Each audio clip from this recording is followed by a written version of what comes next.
Olá a todos e a todas que nos acompanham no nosso canal de aulas de direito penal, especialmente aquelas que nos acompanham em nossas atualizações. Em nossa última atualização, nós comentamos sobre a decisão do STJ quanto ao aumento da pena prevista no artigo 155, parágrafo único do Código Penal. Hoje nós vamos comentar um pouco sobre o homicídio simples na forma tentada e o tribunal do júri. O homicídio simples está previsto lá no artigo 121 do CP, na forma tentada, e a forma tentada está prevista no artigo 14, inciso 2 do CP, os quais trata da tentativa quando o agente inicia a execução, mas por vontade alheia à do agente, o crime não se consuma. E sobre a lei seca, sobre a letra seca da lei, que é matar alguém. Está lá previsto no 121. Os dois tipos penais, eles definem uma conduta proibida, descrita pelo legislador na forma consumada. E enquanto a tentativa é considerada como a extensão do crime, que se estende a todos os tipos delituosos. Em outras palavras, se ficarem comprovados os indícios de autoria de tentativa de homicídio, a matéria deve ser apreciada pelo juiz natural dos crimes dolosos contra a vida, o Tribunal Popular do Júri. O crime de homicídio representa uma infração penal composta de etapas, desde a vontade do agente até o início da execução, que pode ou não ser consumado. No caso da tentativa, se dá no início da execução e a execução não existe execução por circunstâncias alheias à vontade do agente. O sujeito passivo, ele pode ser qualquer ser humano com vida. E o sujeito ativo pode ser qualquer pessoa. A sua tipificação encontra-se também em leis especiais, em razão de determinadas características do sujeito passivo, como é o caso de quem mata dolosamente o presidente da República, do Senado Federal, da Câmara dos Deputados ou do Supremo Tribunal Federal. Esses casos, esse sujeito comete crime previsto no artigo 29 da Lei de Segurança Nacional, como também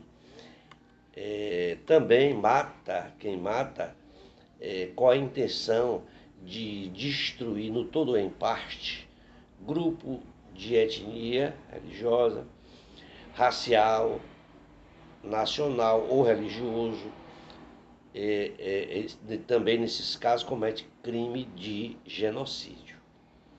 Admite-se também a coautoria e participação. Naqueles casos de autoria colateral, quando duas ou mais pessoas, sem o liame subjetivo, almejam o resultado, porém, somente não conseguem, né? Ou seja, quem efetivamente conseguiu o resultado, ele responde pelo crime, enquanto os demais, eles respondem pela tentativa. Se observarmos a doutrina, nesses casos que a autoria é incerta, nos casos que a autoria é incerta, ou seja, sabe-se que mais de uma pessoa almejou o resultado, mas não se sabe quem conseguiu. A doutrina, nesses casos, ela admite que ambas as pessoas, ambos os agentes, eles respondem pela tentativa. A pena prevista no homicídio simples é de reclusão de 6 a 20 anos, de acordo com o artigo 121 do CP. No entanto, no caso de comprovação de homicídio tentado, o artigo 14, no seu inciso 2, ele prevê 14.2, parágrafo único do CP, ele prevê que pune-se a tentativa com pena correspondente ao crime consumado, diminuída de 1 a 2 terços. Então, ou seja, a pena ela diminui de 1 a 2 terços no caso de comprovado a tentativa. Também temos que observar que o homicídio simples depende do motivo. Pode resultar em pena menor, por motivo de relevante valor social ou moral, sob pena de violenta emoção e, em seguida, a injusta provocação da vítima. Tudo isso deve ser observado no homicídio simples. Portanto, o crime tentado não pode ser confundido com a modalidade de desistência voluntária e arrependimento eficaz.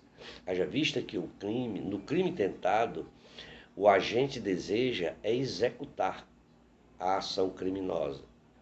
Só não consegue por questões alheias à sua vontade. Enquanto na desistência voluntária, o agente até deseja praticar o crime e assim o planeja.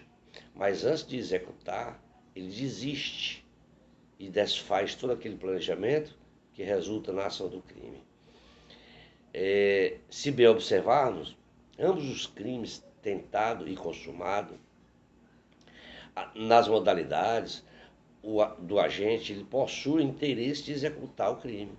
No entanto, o resultado pode ocorrer ou não, conforme previsto no artigo 14 do CP, em que o legislador aí prevê penas diferentes para ambos os crimes, levando em consideração o interesse de produzir o resultado.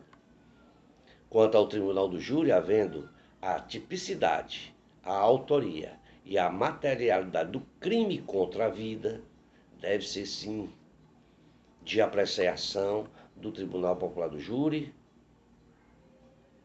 a competência, que será julgado por um corpo de jurados composto por 8 membros, sendo presidido por um juiz e mais 7 cidadãos sorteados para o conselho de sentença, seja ele crime contra a vida ou crime a eles conexos, tal como a tentativa, pois o objeto da ação é o bem jurídico tutelado, que é a vida, e dentre os bens jurídicos cuja proteção a ordem jurídica, a vida destaca-se como o bem mais valioso, sendo entendimento de que o cidadão deve ser julgado por seus semelhantes. Vamos ficar por aqui, esperamos ter contribuído com todos vocês e aguardamos todos vocês em uma próxima atualização. Forte abraço e até lá.